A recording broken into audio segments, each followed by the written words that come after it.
Hola, buenas tardes, ¿cómo están ustedes? Dios los bendiga. ¿Todo bien? Aquí su hermano y amigo Rafael Espina, desde la ciudad de Orlando, Florida, queriendo pues llegar a ustedes nuevamente con la palabra de Dios, con el mensaje del Evangelio, con alguna enseñanza pues que Dios nos permita hoy darles y de hecho recibir yo también, porque cuando yo estudio para dar algún estudio, valga la redundancia, también aprendo, obvio. Bueno, deseándoles pues que tengan una feliz mañana, tarde, noche, no sé a la hora que me puedan estar viendo en las distintas partes de la geografía mundial a través de todas las plataformas, ¿no? Tanto en YouTube, en mi canal, como que dice la Biblia, que nos dice la Biblia, y en Instagram, Facebook, en fin, por todas las plataformas digitales que hoy por hoy podamos usar, ¿no? Hoy quería hablarles un poco del Salmo 91, aquel salmo que todo el mundo se conoce, todo el mundo. Y está bien, gloria a Dios, pero nos los conocemos de memoria, ¿no? De una manera muy, ¿cómo se dice? Al caletre, ¿no? Como cuando íbamos al colegio, cuando estudiábamos algo al caletre para no equivocarnos ni en una coma, no nos vayan a raspar, como decimos allá en Venezuela, cuando somos aplazados en los exámenes. Pero vamos a adentrarnos un poco en el lenguaje alegórico y de hecho simbólico, pero que de mucha profundidad espiritual, ¿no? Tenemos que comenzar a decir que el Salmo 91, además de ser conocido por muchos, desconocido por mucho más, por supuesto, es un salmo redactado, o su autor fue el rey David, como muchos de los salmos, ¿no? Tenemos que hay salmos de Asaf, salmos de David, y hay otro por ahí también, que también es autor de salmos. Pero David, el salmista por excelencia, nos habla de este salmo, que es un salmo que nos habla de la protección de Dios para nuestras vidas. Y recientemente les hablé sobre el Salmo 23, Jehová es nuestro pastor, o Jehová es mi pastor, ¿no? Como dice el título allí. Pero yo lo titulé Jehová es nuestro pastor, en términos generales, ¿no? Ahora bien, mira cómo dice aquí. Vamos a comenzar. El que habita el abrigo del Altísimo. ¿Qué significa habitar el abrigo del Altísimo? Estar bajo su cobertura. ¿Correcto? Aquí está Dios, yo estoy aquí abajo. Donde yo me mueva, Dios se mueve porque yo me muevo para donde Él se mueva, ¿no? Recíprocamente. De manera pues que yo tengo que garantizar mantenerme debajo de esa cobertura, porque en el momento que yo me salga de la cobertura de Dios soy una presa fácil para el enemigo. Definitivamente dice la palabra de Dios, primera de Pedro 5:8, si no mal recuerdo, que el diablo anda como león rugiente buscando a quien devorar. Así que no nos podemos salir de la cobertura de Dios, porque definitivamente seríamos una presa fácil para el enemigo. Y como hablamos en el salmo anterior, en el salmo 23, nosotros las ovejas tenemos enemigos silentes, depredadores, que están escondidos en sus escondrijos, acechándonos para querer arrebatarnos, ¿no? Y eso no son más y nada menos que los demonios y el diablo, o sea, el diablo y sus ángeles, pues, el imperio de las tinieblas. Los hijos de Dios tenemos que andar muy cautelosamente porque tenemos una cantidad de enemigos, millones de ellos. Si pudiéramos tener lentes espirituales para ver los aires, lo veríamos plagado de seres innumerables. Dice la Biblia que la tercera parte de los ángeles se vinieron con el diablo. Estamos hablando de un 33.33%, ¿no? Por ser un poco exacto, ¿no? Pero bueno, no sé cuál será el número exacto, pero son millones de millones. Yo creo que si en la Biblia, en el mundo hay 8.000 millones de habitantes, yo creo que no sé qué cantidad de demonios tenemos para cada quien. Tú tienes tus demonios asignados, yo tengo los míos, todos tenemos una cantidad de demonios asignados.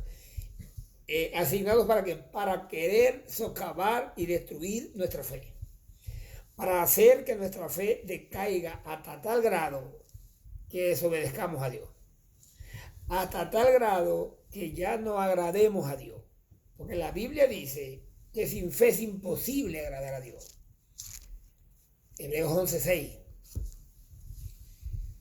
De manera pues que estemos atentos y estemos pues persuadidos de que estamos bajo la cobertura del Padre, ¿no? Morará bajo la sombra del Omnipotente. El Omnipotente. No vamos a estar bajo la cobertura del gobierno, ni vamos a estar bajo la cobertura de un árbol bien grande, ni vamos a estar bajo la cobertura de algún poder humano que de alguna manera nos podrá proteger. No, estamos hablando del poder omnipotente, porque todos estos poderes que acabo de nombrar, sea gobierno, sea mis padres, sea mi jefe, sea qué sé yo, son poderes que pueden existir, pero que son extremadamente limitados. Pero el poder del Altísimo, el que habita el abrigo del Altísimo, morará bajo la sombra del Omnipotente, el Shaddai, que es lo que significa la palabra el Shaddai. El Shaddai, el Omnipotente, el que todo lo puede. No hay nada imposible para Dios.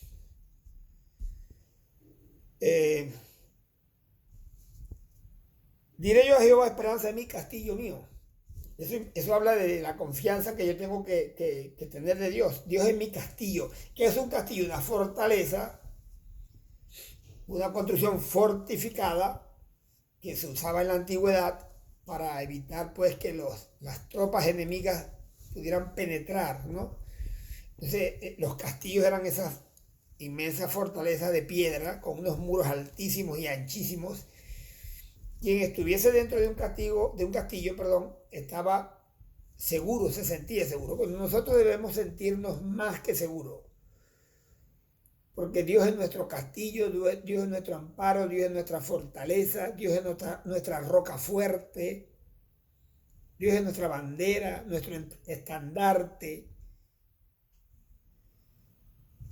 Entonces, por eso yo debo confiar, debo sentirme seguro bajo la protección del Padre, bajo esa cobertura. Él te librará del lazo del cazador. ¿Cuál es el cazador? ¿Tú ves alguna presa que está en el monte y que alguien te anda cazando? Sí. Existen, vuelvo y digo, entes espirituales que andan buscando tu vida. El ladrón vino a matar, a hurtar y a destruir, dice la palabra de Dios. En Juan capítulo 10, verso 10.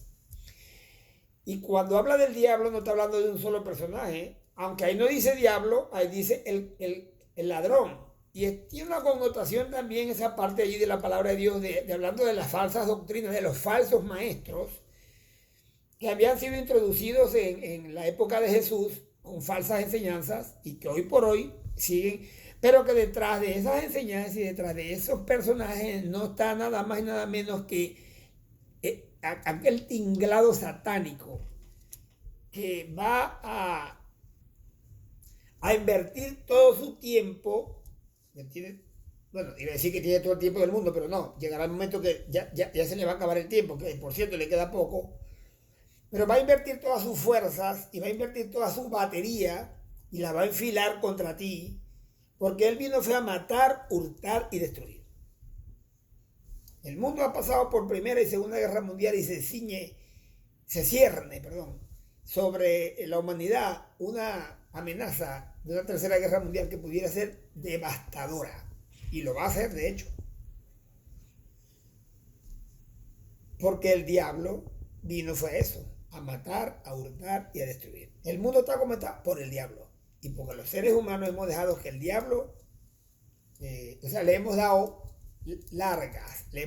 cuerda larga al diablo para que opere en nuestras mentes, en nuestras familias, en nuestra sociedad, en nuestros gobiernos. Él te librará del lazo del cazador, de ese cazador que quiere tu vida, que quiere matarte, quiere destruirte y mandar tu alma al infierno.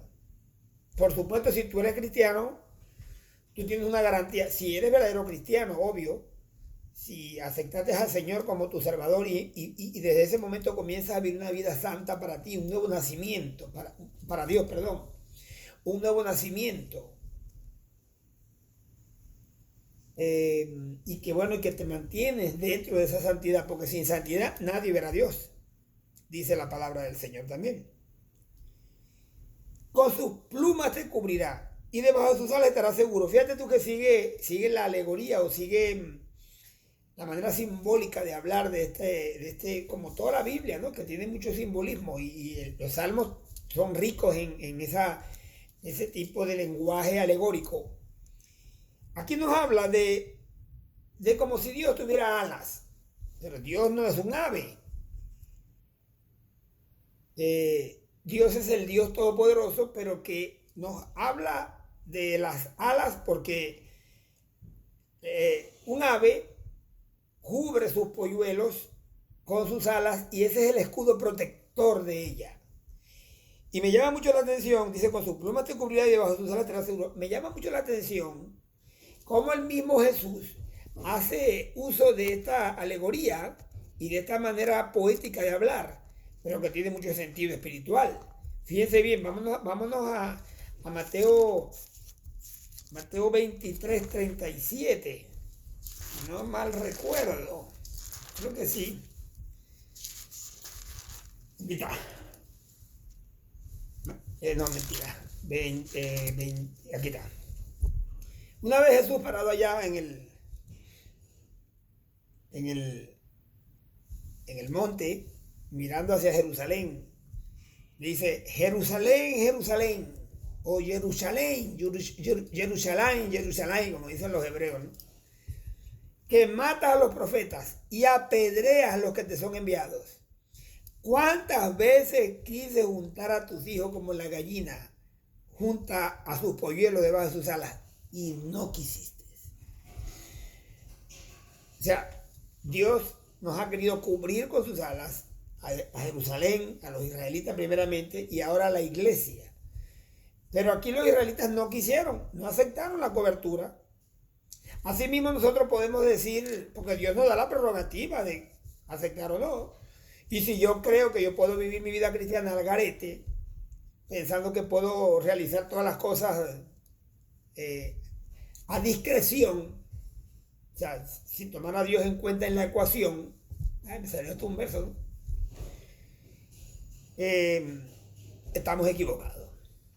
Cuando somos verdaderos hijos de Dios, entendemos que nuestra vida está completamente bajo la protección del Padre y que debemos guiarnos bajo las reglas de fe y conducta establecidas en este libro sagrado llamado la Biblia. Ahora bien, escudo y adarga es su verdad. Un escudo es un escudo largo desde aquí hasta los pies, ancho y largo que protege todo el cuerpo. Y la adarga es un escudo más pequeño, oblicuo, ovalado, o forma de corazón, que protege también con la lucha cuerpo a cuerpo, ¿no?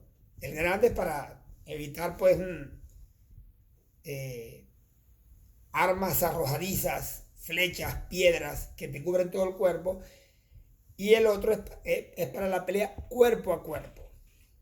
Bueno, Dios te protege de esa manera. Tanto de los ataques desde lejos que te hace el enemigo, a los ataques cuerpo a cuerpo con el mismo Satanás, o mismo diablo, perdón, los mismos diablos. Yo siempre hablo en plural porque como Satanás no es omnipresente.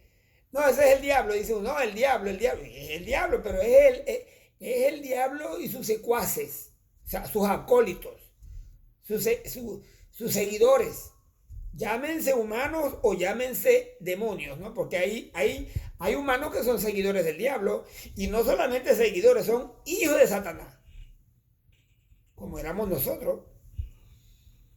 Cuando nacimos con una etiqueta, con una, ¿cómo llamarlo? Sí, una etiqueta que nos acreditaba como hijos de ira, o sea, pecadores. hijos de Satanás porque los deseos de Satanás hacíamos. Y eso lo habla Juan capítulo 8, verso 44. Vosotros sois de vuestro padre el diablo y los deseos de vuestro padre el diablo queréis hacer. Por eso nuestra tendencia siempre ha sido hacia el mal. Pero ahora hemos cambiado de paternidad. La patria potestad que tenía el diablo ahora Dios la tomó para sí porque nos redimió de las potestades de las tinieblas. Nos redimió del reino de Satanás y nos trasladó al reino de su amado Hijo. Amén. Y lo dice 1 Pedro 2.9, ¿no? Que hemos sido llamados las tinieblas. Voy a leerlo porque ese verso me encanta. Dice 2.9, 1 Pedro 2.9. Fíjate cómo dice. Y usted dirá, Pato, ¿se está yo saliendo del tema? No me estoy saliendo del tema. El tema es uno solo.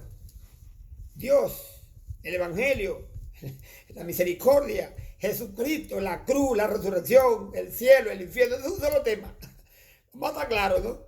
La Biblia es un solo tema. Cristocéntrico, alabado sea Dios. Aunque tiene muchas aristas y muchos temas, pareciera que estuviera contradiciéndome, pero no. El tema es uno.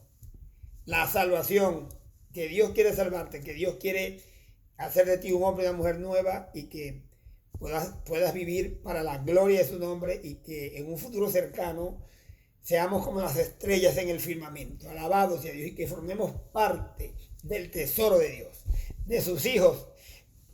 ¿Cuál es tu tesoro más grande? No son tus hijos, ¿correcto? Si nosotros siendo malos podemos dar buenas dádivas a nuestros hijos, ¿cuánto más vuestro Padre Celestial dará cosas buenas a quienes lo pidan? A quienes pidan. Padre, perdóname, Señor, límpiame con tu sangre, ayúdame, santifícame, Señor. Esa forma de pedir.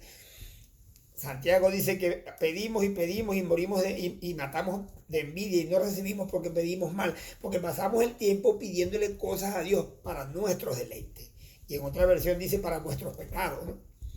Pero no, el verdadero hombre de Dios, por supuesto, que tiene cosas seculares que pedir, porque estamos en un mundo físico y tenemos necesidades de un montón de cosas. Pero el primer petitorio que debería haber delante del trono de la gracia, porque Hebreo dice que entremos confiadamente ante el trono de la gracia para alcanzar misericordia y hallar gracia para el oportuno socorro. Ese es el petitorio que debería estar en el escritorio de Dios siempre. Gracia y misericordia. Gracia y misericordia. Alabado sea Dios. Después viene lo demás. Cuando Él tiene gracia y misericordia de nosotros, que la tuvo ya, de hecho. Y a veces la gente dice, Rafael, ¿y cómo que gracia y misericordia? No es lo mismo, ¿no? No es lo mismo. Como decía un amigo mío, lo mismo es inflamación del lomo. No, la gracia es que Dios nos dio lo que no merecíamos. ¿Y qué fue lo que nos dio? Su Hijo Jesucristo, Juan 3:16.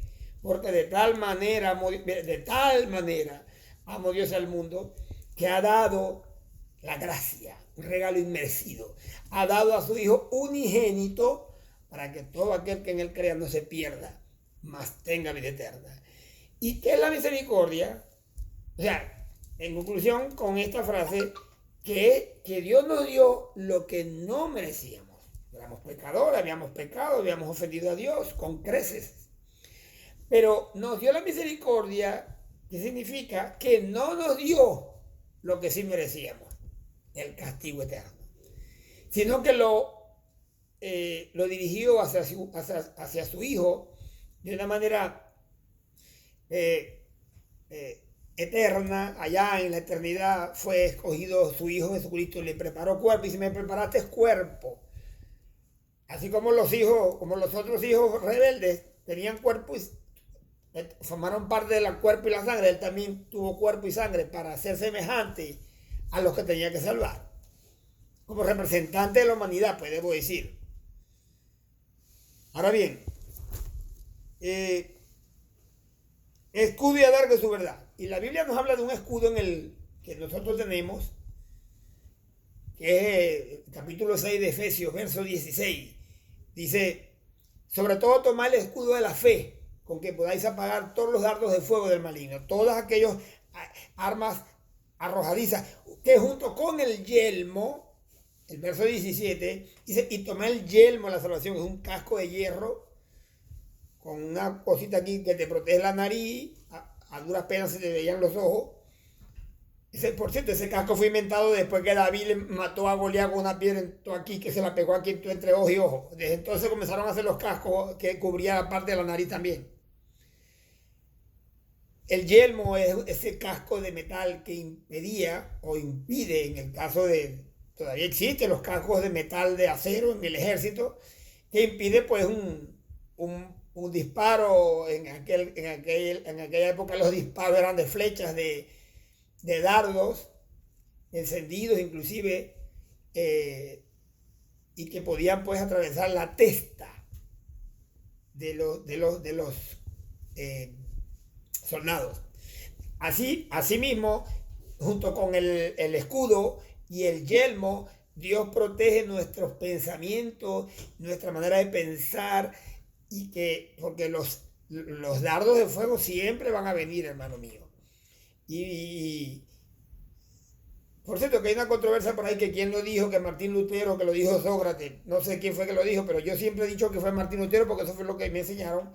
Martín Lutero decía que, si es que fue él, por supuesto, que no podemos evitar que las aves vuelen sobre nuestras cabezas, no podemos evitarlo. ¿Y cómo? Pero sí podemos evitar que hagan un nido en ella. Así que no puedes evitar que los pensamientos vengan a tu mente, pero sí que hagan un nido, sí que se cristalicen, sí que formen parte de tu manera de pensar. Así que cuando vengan esos pensamientos, la fe, que es el escudo de la fe, y el yelmo, que es el yelmo de la salvación, que es el evangelio como tal, va a impedir que esos pensamientos puedan no solamente penetrar, sino quedarse allí. Repele todo ataque de armas arrojadizas, pensamientos, porque definitivamente el campo de batalla está aquí. Por eso dice la Biblia en Efesios 4:10, 6:10, no,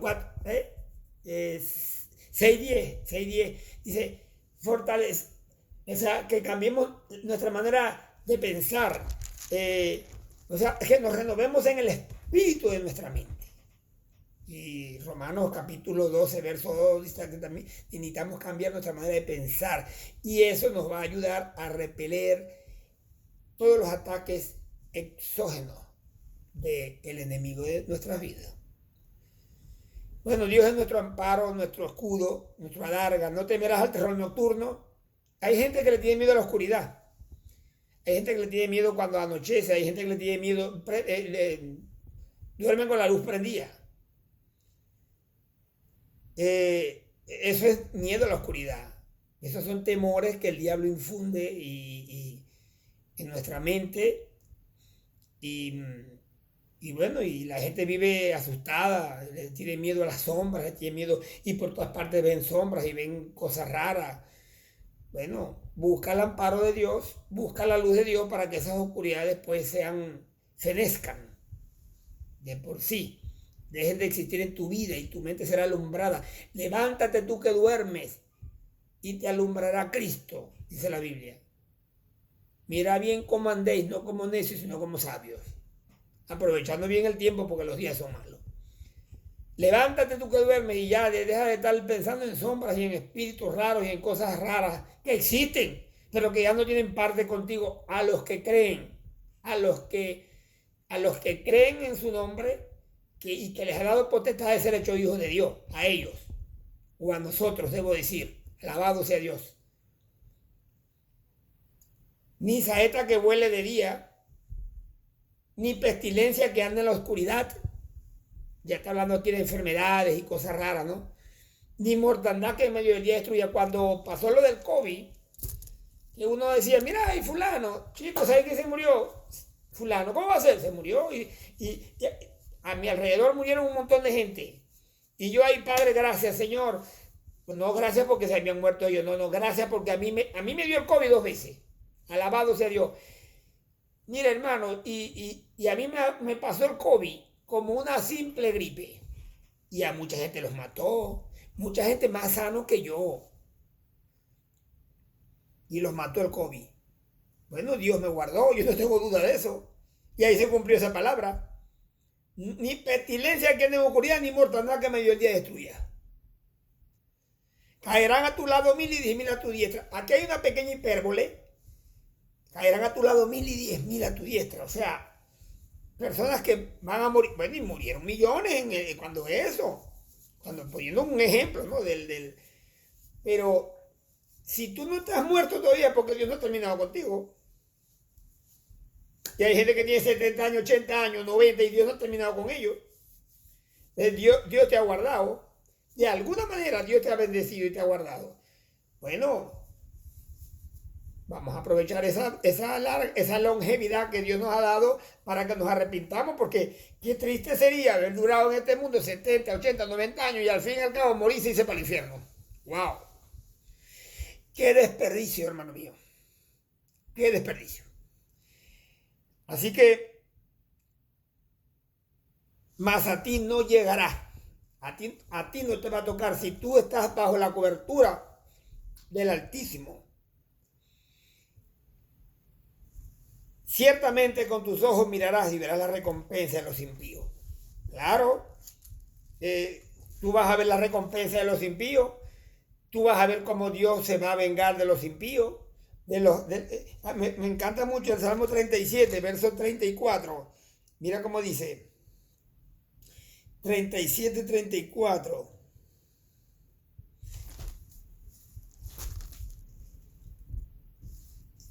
Sí, dice, considera al íntegro y mira al justo, porque hay un final dichoso para el hombre de paz. Mas los transgresores serán todos a una destruidos. Pero a ti te va a preservar la vida. Tanto la vida en el cuerpo, por supuesto, cuando ya el fin de tu existencia haya llegado corporalmente, o sea, físicamente hablando, ya está, no vas a morir, vas a cambiar de habitación, vas a partir con el Señor. Pero, como dijo aquel hombre llamado C.S. Lewis, un escritor famoso inglés, él decía que quien nace una vez, muere dos veces. Y quien nace dos veces, muere una vez.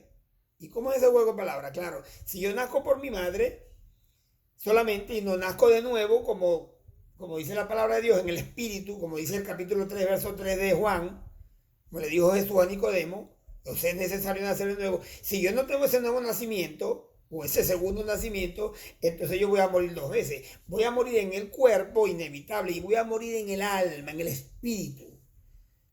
De hecho, ya la persona que no ha nacido de nuevo ya está muerta en el espíritu.